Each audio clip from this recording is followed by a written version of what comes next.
आप सब लोग जानते हैं कि गुलाम नबी आज़ाद साहब ने इंडियन नेशनल कांग्रेस से इस्तीफ़ा दिया है और गो कि ये एक हैरान कुन कदम उन्होंने उठाया है, लेकिन ज़ाती तौर मेरे वास्ते ये कोई भी हैरान कुन कदम नहीं है, क्योंकि आज़ाद साहब के जो पिछले 2 साल से आप लोग भी सुनते आए हैं, मीडिया में भी आया, प्रेस में भी आया, पॉलिटिकल सर्कल्स में भी इसका चर्चा रहता रहा और बिलखसूस जब उनकी रिटायरमेंट हुई राज्यसभा से, जो एक टेयरफुल फेयरवेल उनको दिया गया एक न्यूली फाउंड बॉनहामी के तहत, उस वक़्त प्राइम मिनिस्टर साहब का ये कहना बिल्कुल साफ था कि हम आज़ाद साहब को ज़ाया नहीं होने देंगे और उनको जल्द ही किसी एक ख़ास मिशन और एक ख़ास काम के लिए मखसूस किया जाएगा। बहरहाल आज़ाद साहब ने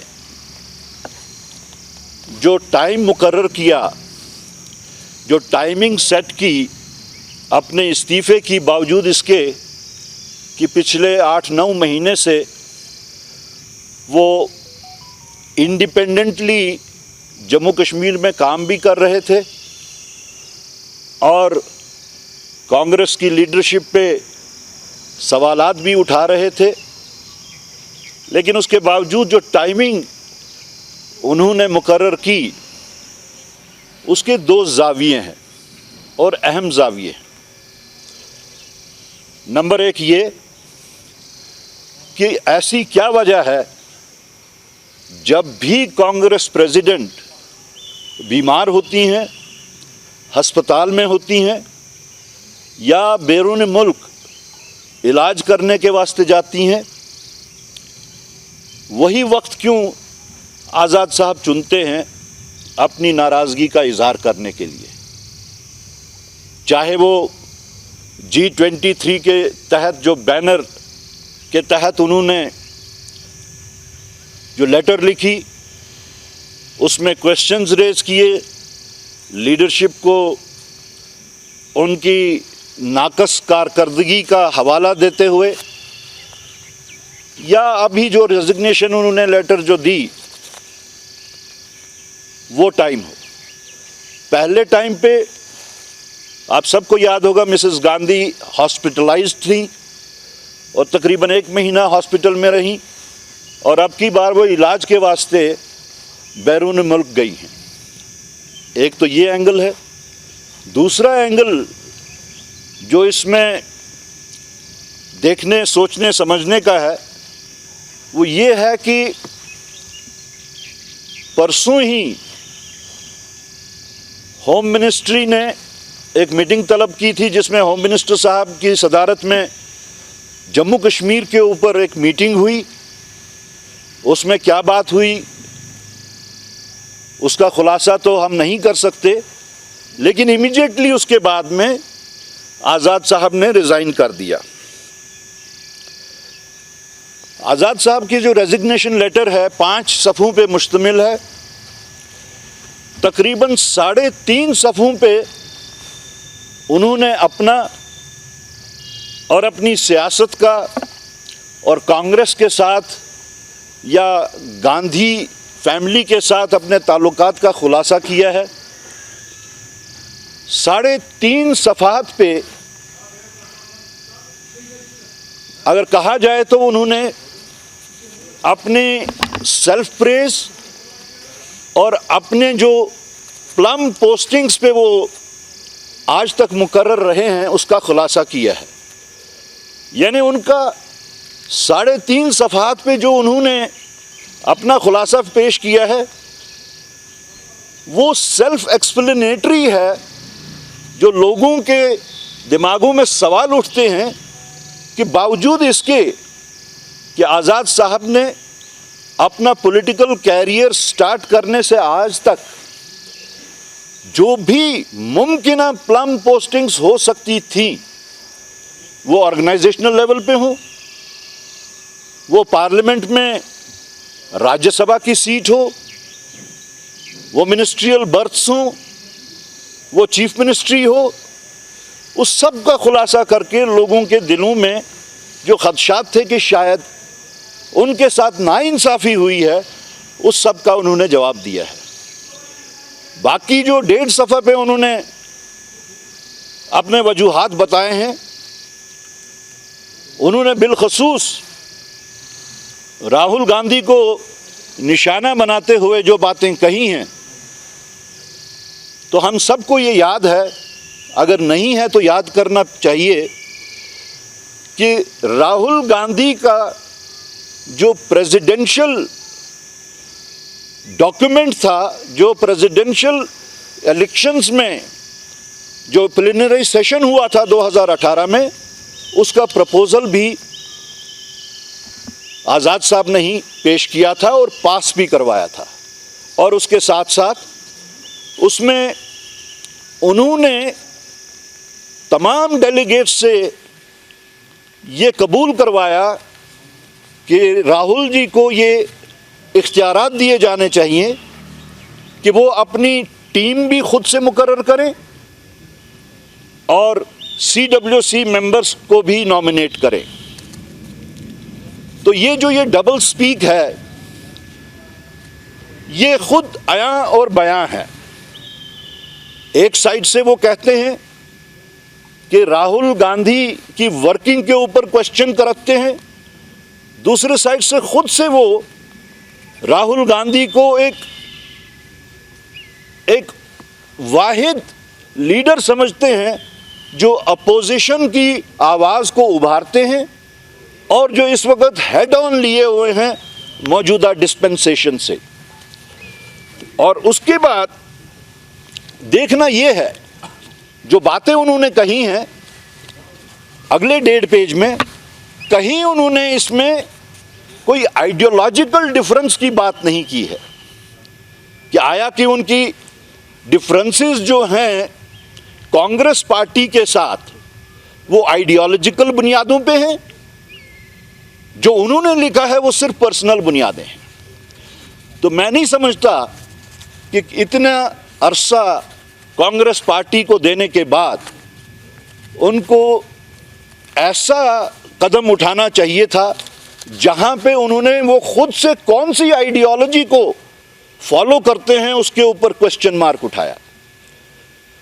सवाल ये उठता है कि कांग्रेस की जो कोर फिलॉसफी है, जो कोर आइडियोलॉजी है, वो अगर हम ढूंढना चाहें तो वो कॉन्स्टिट्यूशन ऑफ इंडिया का जो प्रीएम्बल है उसमें से निकलती है, उसमें मुज़मिर है।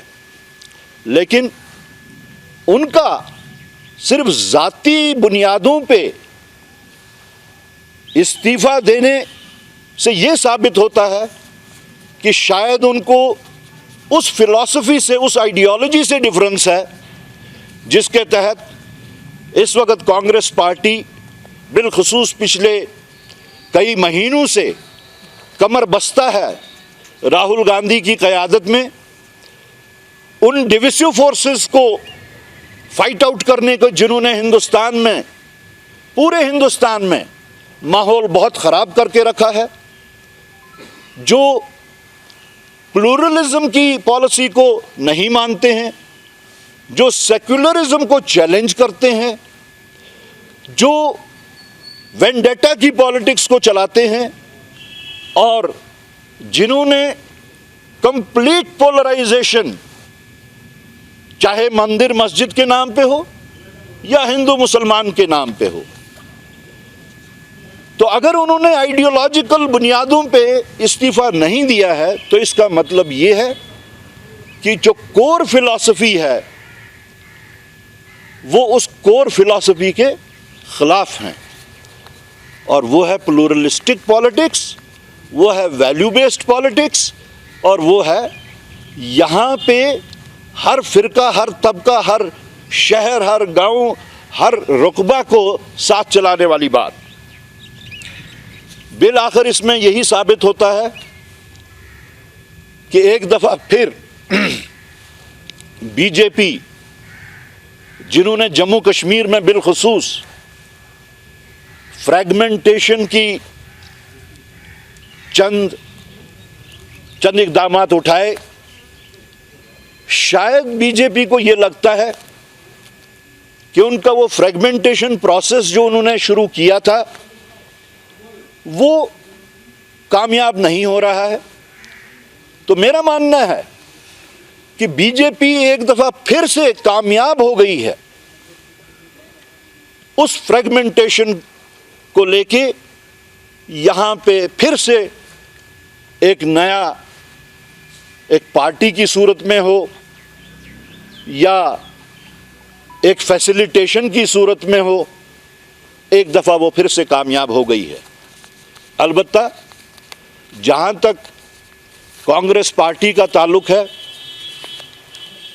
मैं ये कह देना चाहता हूं, और बिलखुसूस जम्मू कश्मीर की कांग्रेस पार्टी का ताल्लुक है कि भले ही आज़ाद साहब ने किनारा कशी कर दी हो कांग्रेस पार्टी से, और भले ही उनके साथ में कुछ उनके beneficiaries from time to time उनके साथ में अलाइन हो गए हों, लेकिन जहां तक काडर का ताल्लुक है और जहां तक उन लोगों का ताल्लुक है जो फिलॉसफिकल और कन्विक्शनल और आइडियोलॉजिकल एफिनिटी रखते हैं कांग्रेस पार्टी के साथ, वो कांग्रेस पार्टी के साथ जुड़े रहेंगे और ये जो एक नया अटेम्प्ट फ्रैगमेंटेशन का है उसको फाइट आउट करेंगे।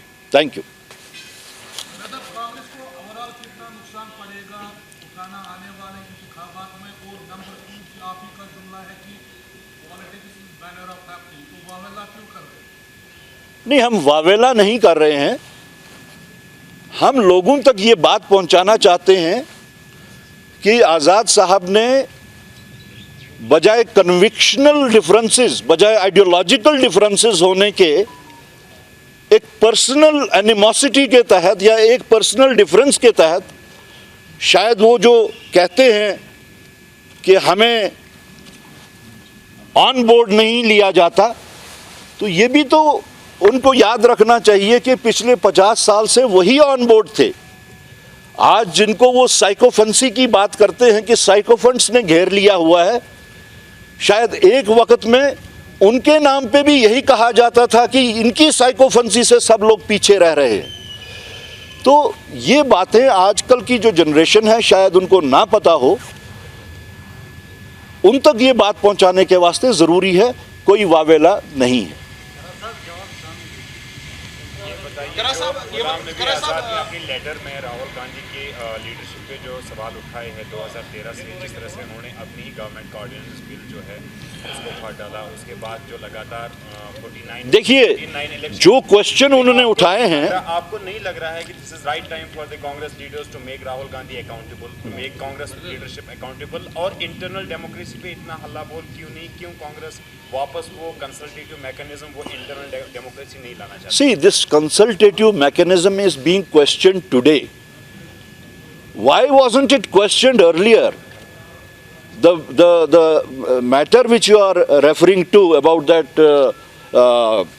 that ordinance, उस वक्त भी तो आज़ाद साहब के पास ऑप्शन ओपन था।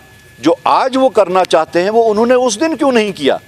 Just because that he was enjoying the loaves of power, just because he was being listened, and just because he had no difference with Rahul Gandhi that time, he didn't say anything. He kept mum. He should have resigned that time.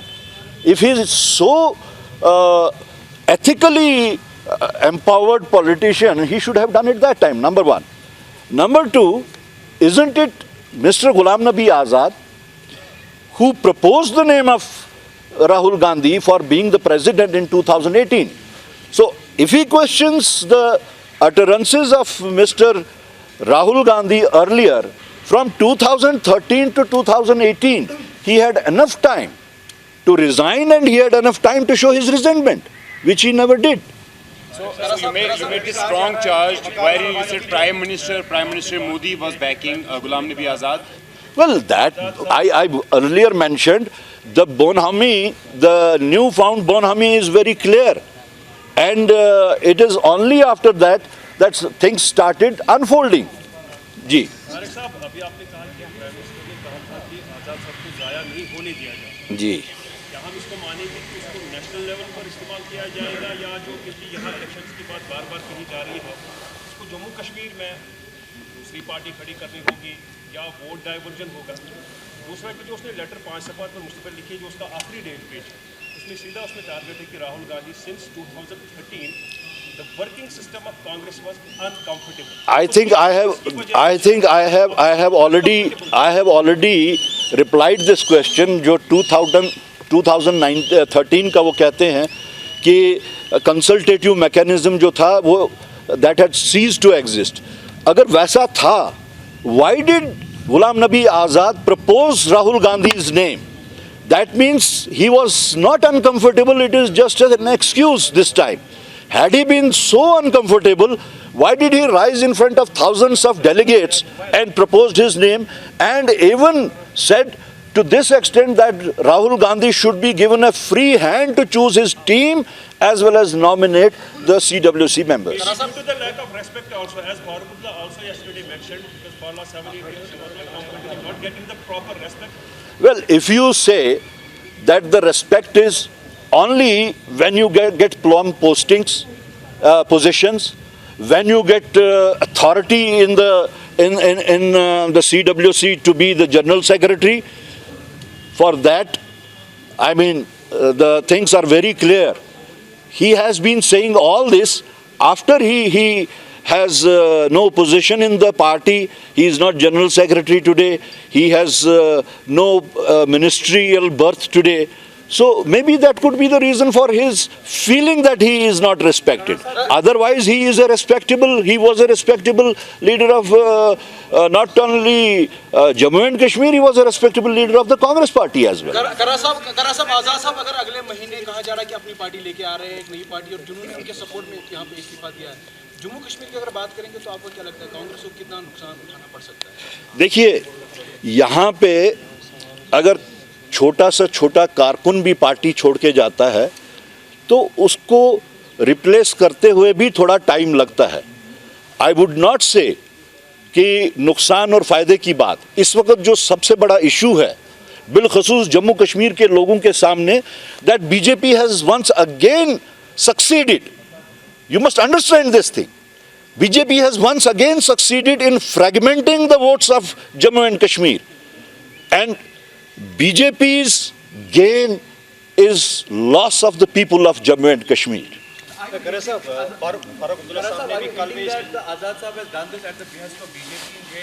This is the popular perception today. And the unfolding things which have come up, sequentially, if you see that we have all the reasons to believe what the popular perception is. इस मौसम में J&K forest department पर्यावरण को प्रदूषण मुक्त बनाने के लिए सभी से एक एक पौधा लगाने का आग्रह करते हुए जे.एंड.के को हरियाली की ओर ले जाने का संदेश दे रहा है.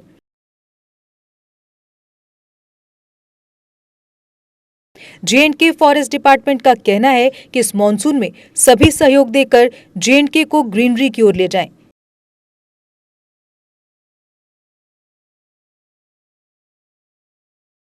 वृक्ष भूमि का गहना है, जन जन से ये कहना है.